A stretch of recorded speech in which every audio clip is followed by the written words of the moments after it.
Greetings, Earthlings.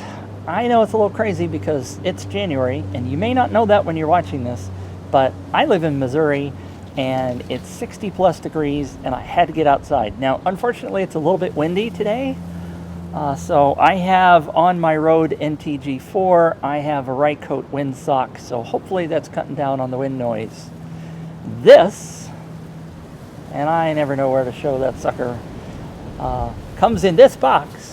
This is the brand new Tokina ATX 17 to 35 millimeter f4 Pro FX V.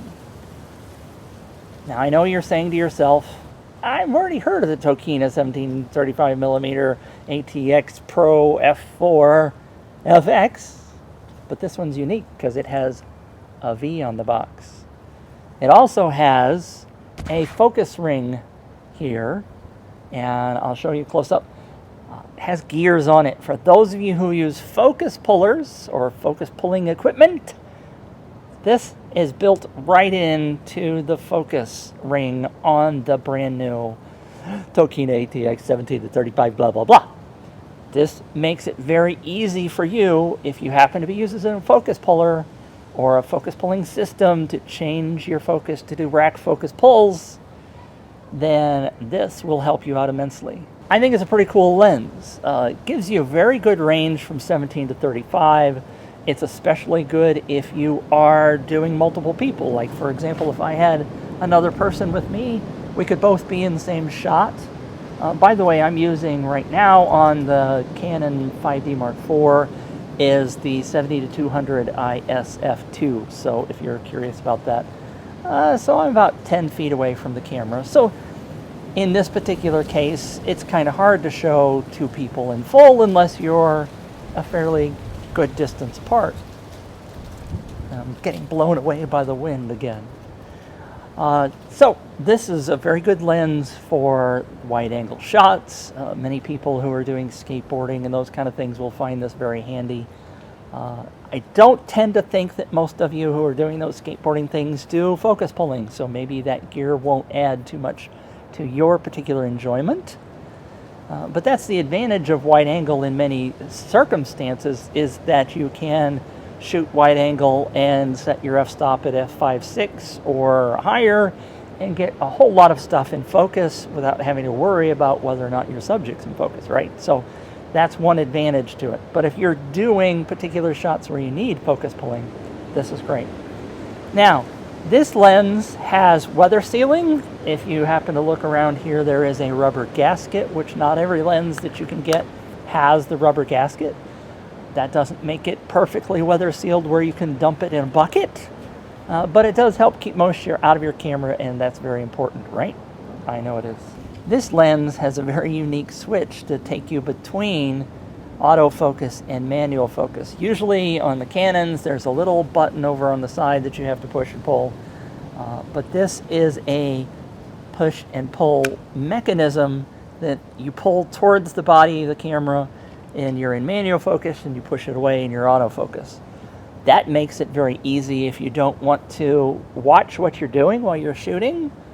Shooting photographs or whatever. If you want to switch to autofocus or manual very quickly, you can pull or push, and it happens without you having to look away from what you're doing.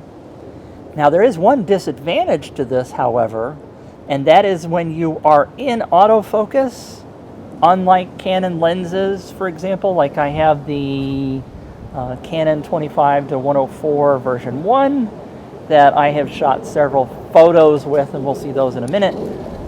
When you're in autofocus and you turn the focus ring, even if you push the autofocus like you're shooting stills, then you can still adjust the focus if you want to afterwards. With the Tokina, that's not an option. So if that's something you do a lot, you may consider not buying this lens because of that slight disadvantage. It's not anything I typically do, so that never bothered me in any of my testing, but I do want you to be aware that that is a slight negative to this lens for those people who do that often. There is another thing that you might consider a negative to this, and that is the autofocus itself is a little bit noisy. The focus motors tend to make a little bit noise, and I looked at quite a few of the reviews of this lens and the photography only version, and several of the reviewers did comment on that fact as well. So it is not something that is unique to the V. It's common for the Tokinas, and I'll show you an example of that as long as the wind doesn't blow me away here. This also is aspherical, easy for me to say, and so your lines when you're shooting like a brick wall, which I have a brick wall right over here that I'm going to show you, the lines will be pretty much straight, and that's a real advantage to wide angle lenses. If you happen to get a fisheye or something that's really wide, like an 11 fisheye, then you typically will see some distortions in terms of line. You will notice in some of the photos, by the way, that there is some distortion on the sides. I'll show you a group shot. You see that on the edges, the people's faces and their bodies are distorted a bit. So you need to pay attention to that, but you will note that the lines are very straight on the stands here. Even in the press box above, the lines are pretty straight. So that aspherical aspect of this lens is awesome. I love that. This is the Tokina now on my 5D Mark IV. I wanted to give you an example of doing a one-person shoot. I'm using the iXLR adapter on the NTG going into my iPhone. It's at 35 millimeters right now, but I wanted to walk towards the camera, and hopefully, if the wind will die down just a second, I want you to be able to hear the focus motor going.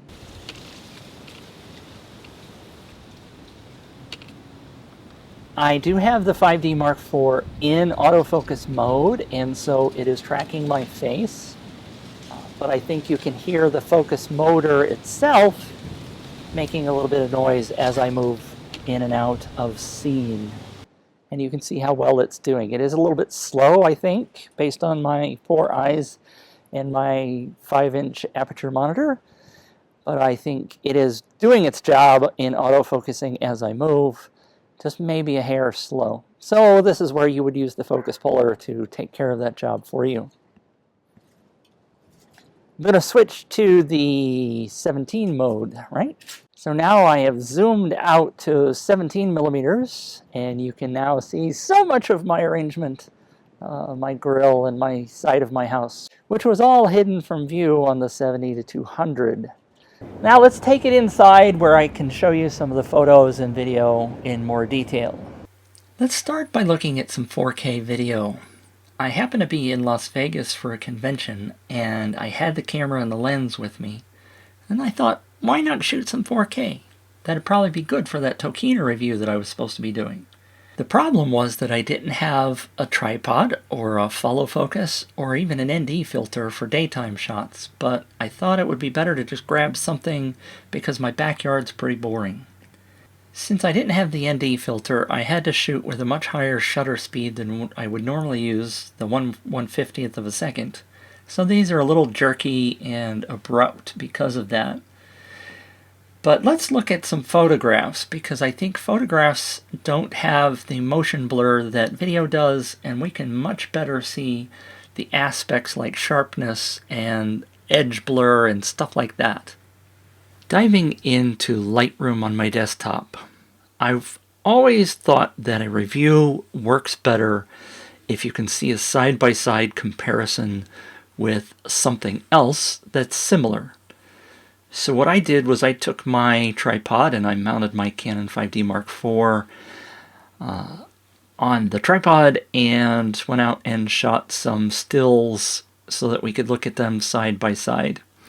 And if you look on the left, we are looking at the 35 millimeter, the 17 to 35 millimeter at 35 millimeters, which is sort of a good spot to test, because the 24 to 105, which I have on the right side, I was able to set to 35 millimeters. So you can see this is 1/200th of a second at f10, ISO 400. So we're shooting both of those at the same settings. And you can see just a few little differences. We'll look at the wide view and then we'll zoom in a little bit. If you note that even though both of these are at f35, I'm sorry, at 35 millimeters, if you look here on the left image at the house of the neighbors, and on the right, you can see that there's more house visible. So we're getting a little bit wider angle. This entire left side is not really visible on the 24 to 105, even though we're at 35 millimeters on both. And there's also on the 24 to 105, there's this post that doesn't appear over on the right side. So we're getting just a hair more on the right side as well. And technically, you don't see the road here on the left. I'm sorry, on the right.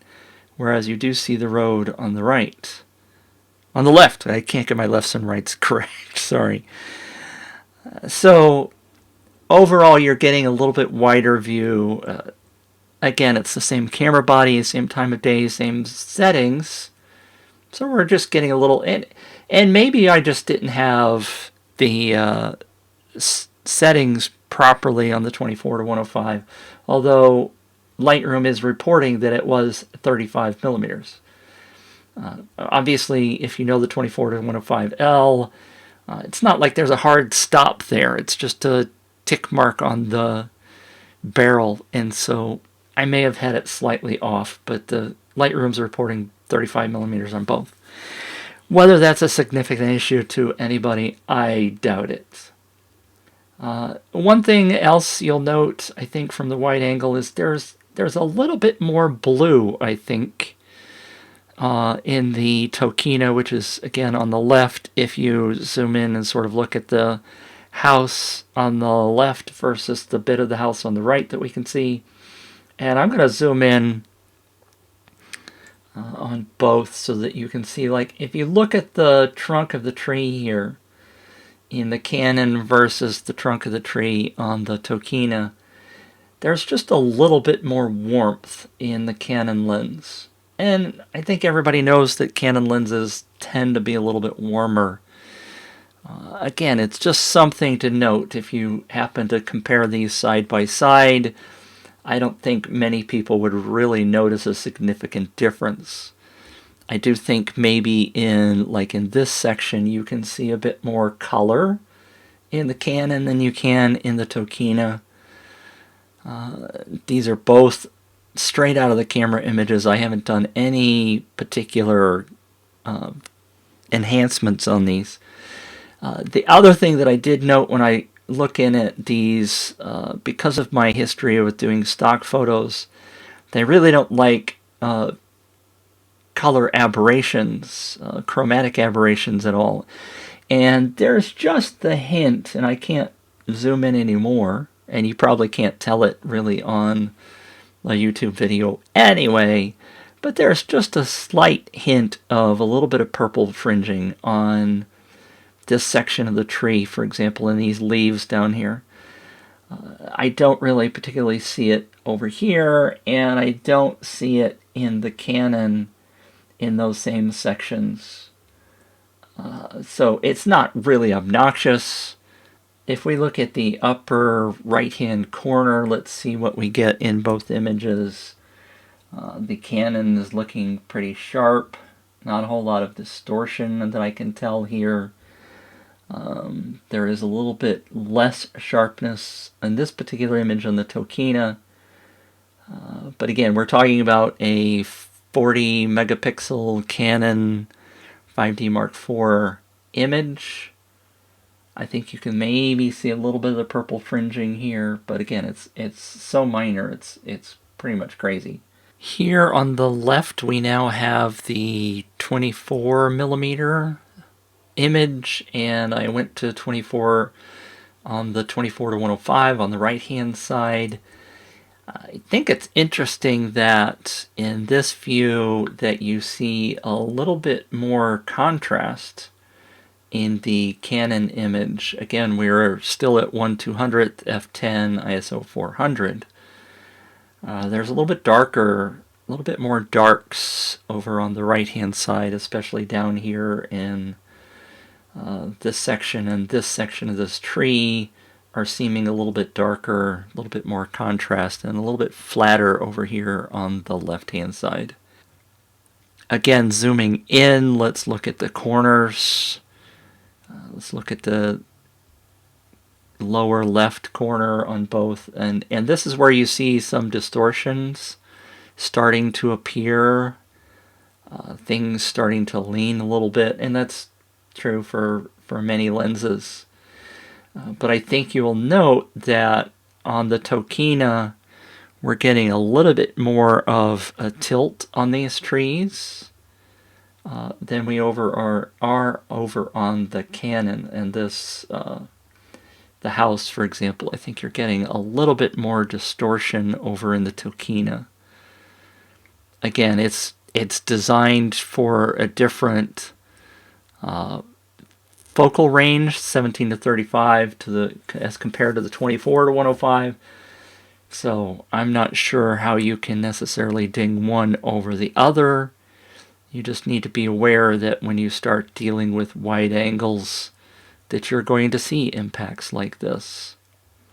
I didn't do any specific testing for vignetting, like shooting against a gray card, but I think you can sort of tell from both of these images side by side, the 24 millimeter, which was the lowest setting obviously I could get on the 24 to 105. I don't see any real vignetting over here on the Tokina. There is a slight vignetting in the upper corner that, at least to my eye on this image, compared to the Tokina, so it actually seems to beat the 24 to 105 in terms of vignetting. Obviously, I would need to do a sort of a white card, black gray card test to really confirm that, but in the reviews that I've seen, at least for the photographic version of this, quite good compliments in terms of the vignetting, and several of the reviews even mentioned that the distortion that I was just talking about over here in the, say, the lower corner is much less than on a comparable Canon, say the 17 to 35. I think they have a 17 to 34. So they say the distortion is even less, and I apologize. I don't have, as I mentioned before, that much experience with a lot of wide-angle lenses. I can't give you my own personal experience on that, but I am passing along what I have been reading about this lens. It gets a lot of really great reviews. For a lens, at least the photographic version, which is about $450, with a side-by-side comparison that I'm doing here with the 24 to 105L, which is about $1,000, I think the Tokina is certainly holding its weight. Obviously, it doesn't have the range that the 24 to 105 has, but it's sharp, and it doesn't have a lot of vignetting, and it has a very good wide-angle zoom range. It is f4, but that's okay. And just as a comparison for a final image from this particular location, this is the 17 millimeter. This is the fully wide angle at f10, 1/200th of a second, ISO 400. So you see how much of an additional width that we get as compared to the one we were just looking at. Go back to my goofy friends over at McKendree University. Again, if I'm in the develop mode, and if I do the grid, you can see that the horizontal lines are very much horizontal, all the way up and down, and the distortion comes in on the vertical angles. Let me show specifically, up here, this horizontal line is still very straight, and it's the verticals that kind of start bending in. If I go to the sides and look at, I have to laugh at these kids. If we look at the sides, you can see that some of them are a little bit wider, their faces a little bit wider over on the wide ends. I probably maybe could have shot this was at 23 millimeters. I probably should have shot it more at 17 and then just cropped, which was a lesson that I have learned. One more quick note about the vertical distortion of this image. It isn't a fault of the lens, it's a fault of where I positioned myself to take this photo. If I apply the vertical distortion automatic processing inside of Lightroom, we end up getting this. Here you see that Lightroom has been able to correct most of that distortion. I use the auto mode. If you use the full-on mode where you say, I want to really fix that, it wipes out portions of the image and makes it unusable in this particular situation, which is why I should have made it a wider image. But it's not the fault of the lens that's causing that distortion. It's very typical if you shoot an image of a tall building, for example, that perspective will show the vertical lines going away from you, and programs like Lightroom can correct much of that distortion. Went down to the St. Louis Arch just to see how wide that I could really get, and this is at the bottom of the stairs. There's a large stairwell and a hill, so the arch is up on a hill, so I was able to get the entire arch in. If you notice, this is 17 millimeters. It's really cool to get the whole arch in a single image. Love the clouds in the background. If I zoom in, you can see that it's very sharp. This is 100% view. These are actually windows. If you don't know, up at the top of the arch, you can go up in the arch and look down and see what's going on in the world. And so you can see really nicely how the edges are. There's a little bit of blurriness here, but again, I shot this at f4, and this is sort of foreground, and so you would expect these things, the trees and the leaves, to be blurry, but the arch being quite a distance away at that point is very much in focus. It's very sharp, very impressive, the sharpness. This is another image of the arch from that same location, shot at 35 millimeters, f4 1/1600th. So I've gotten a really crisp image at 35 millimeters, and I thought this was kind of boosted in terms of image quality or colors. And if you do see up in the upper right hand corner, this is the before image. So this is straight out of the camera. If I zoom in, you can see the windows here again along the arch, and this is made of steel, stainless steel, but over the years it's gotten some streaks from the rain and stuff, but it's really beautiful. I mean, I love this image. So this is again at 17 millimeters. There's a little bit of a lens flare here because the sun is in the upper left corner, which I didn't see lens flare too many times unless you're really shooting right into the sun. But again, even zooming in, this is a very crisp, sharp image, very impressive. There is a little bit of vignetting, I think, going on in the upper corners, like in the upper right-hand corner over here. I think there's a little vignetting that's visible, but that could also be from the lens flare that I'm doing there. I got a kick out of this guy who was laying down trying to take a goofy shot. There's a park across the river. The Mississippi River runs right along the other side of this flood wall, and this is a unique view of the arch. 35 millimeters here, but I actually have cropped a little bit out of the edges. In the original, I've also boosted the colors on this, but the original is a bit hazy, but thanks to Lightroom you can kind of really tweak it. But so this is, again, another very impressive image produced by the 17 to 35 Tokina. I wish they'd get rid of these power lines, kind of ruins the shot.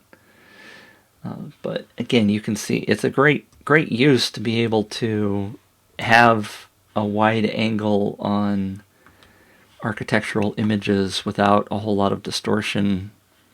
It's really cool. I'm showing off images. This happens to be the same McKendree band group. On the opposite side of the river now, the St. Louis side, so that previous image was taken on the back side of the arch compared to this. But again, another great use of a wide-angle lens to get an entire group of people plus a city landmark. I love being able to shoot stuff like this for different clients. Here's just a smattering of images that I was able to shoot with the 17-35. These have all been enhanced a little bit in Lightroom, so they're not straight out of the camera. But you can see the different kinds of things that you can do with this wonderful lens. Shooting directly into the sun also isn't a problem. This is before and after. This is the before shot. I was shooting with a flash just below the camera that was mounted on the railing right in front of me, trying to get some shots of this group while the sun's directly behind them was kind of tough, but I was able to pull this through with the 5D Mark IV, able to pull out some really good stuff, and again, you can see it's very sharp. Shooting at f9, I've got quite a bit of the bleachers, and the people in the bleachers are in focus. This is a little tiny bit blurry back in the upper corners up here, but overall everybody really loves this shot. Another indoor shot with the 17-35, shot at 1/80th of a second, ISO 3200. This is tweaked a little bit. Let me show the original.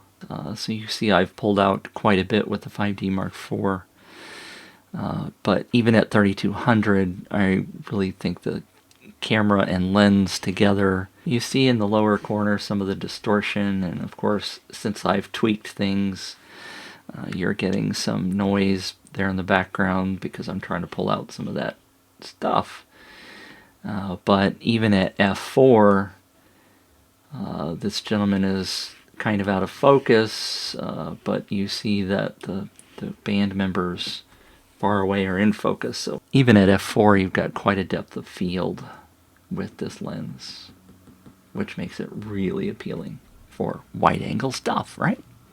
Alright, so there you have it, the very, very, very long planet5D look at the Tokina ATX 17-35mm f4 Pro FXV. As you can see, it's a very versatile lens. It has a lot of different usages. It works well at nighttime and at daytime, photographs and video. And the additional gearing on the ring makes this perfect for a follow focus unit for somebody who wants to do wide-angle video.